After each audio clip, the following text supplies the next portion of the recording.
Yes, indeed. Well, Beat the Cyberbully is an initiative that we've been running in the UK for the last couple of years, and we realised with some research that it was a potential problem that's going to occur here.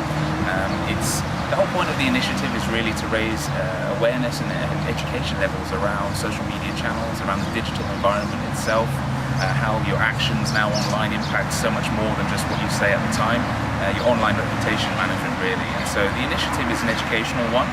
We target children from the age of 3 upwards, which you may think is young, but these days social media is almost necessary part of everybody's lives, and you only have to look around this wonderful city and just about every child will have a screen in front of them, whether it's an iPhone, a Samsung or something. And we want to make sure that they're using it safely at that age, and then as they get older we want to make sure that they're protected from unwanted attention, that they understand the consequences of their actions when it comes to social media, how big an impact social media plays on their life, maybe 5 or 6 years down the line when they're not really thinking about it, but the information that you post online is there forever and it's searchable, and it might come back to you a little bit later on in life. That sounds so scary though. That really does. I mean, of course you guys are here to help today's generation, Barry, the one that grows up on the internet. I mean, we see funny ads about internet babies and how quickly they start using, their electronic gadgets. Physiological, psychological repercussions, I don't know, of that. Like, kids growing up with this kind of, mediums to communicate. Maybe they will know how to even use your website in a harmful way. Is that possible at all? It is, yeah. I mean, what we do on the website, we have a free ebook about how to beat the cyberbully. It's downloadable in English and in Arabic, and it's designed to help everybody really to increase their level of education around the subject. And as we said before, the kids these days and youth these days, it's normal. They're digital natives. They grow up with Google. They grow up with these screens.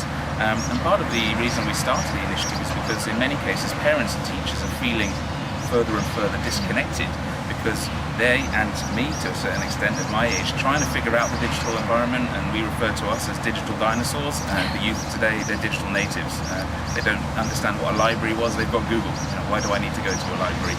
So there's this gap that's getting bigger and bigger, and what we want to try and do is to reduce that gap so that parents can understand what their children are going through. It's a different world to what they grew up in, so they can speak the same language, that they can understand when there is actually a problem, so that if one of their children says, somebody said something to me nasty on Snapchat, A, they know what Snapchat is, and B, they can start to have the conversation with their children to say, okay, well, what's happened?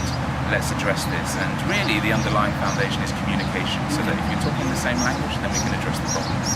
And Barry, how do you plan to get this to, besides of course Dubai in a Frame, how do you plan to get this to the layperson? Schools, colleges, do you guys plan to have seminars, forums, talks? Yes, indeed. We're doing all of those. We're working with the KHDA. We actually have an event with them tomorrow.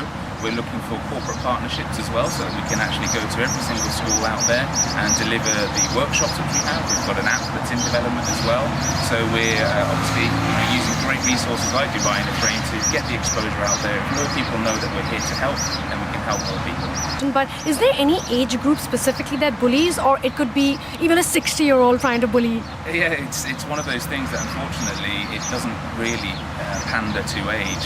School children age anywhere sort of between 12 and 17, obviously the prime candidacy, because they're used to social media and in some cases don't understand that even though it's just words, it still has a damaging effect.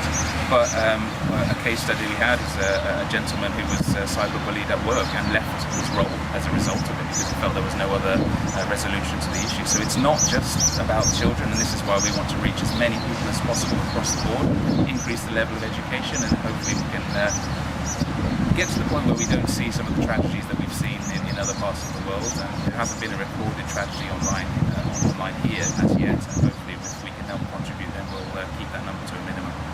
And are you guys working with, Dubai Tourism Commerce or any other organization, governmental organization like that? Not as yet. We only launched the initiative probably about a month ago, and we're exploring all of those routes for sure. We want to try and speak at government level. We want to talk to the Dubai police as well. We're working with the KHD, as I said, but as many of those as we can get in front of, the better. Your advice to parents, I mean, what is it that you would want to tell them since I have you?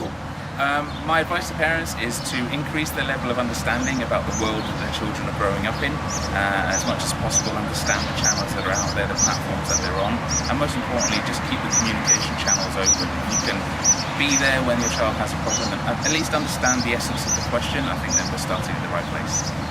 Thank you very much, Barry. Thank you. Thank you very much.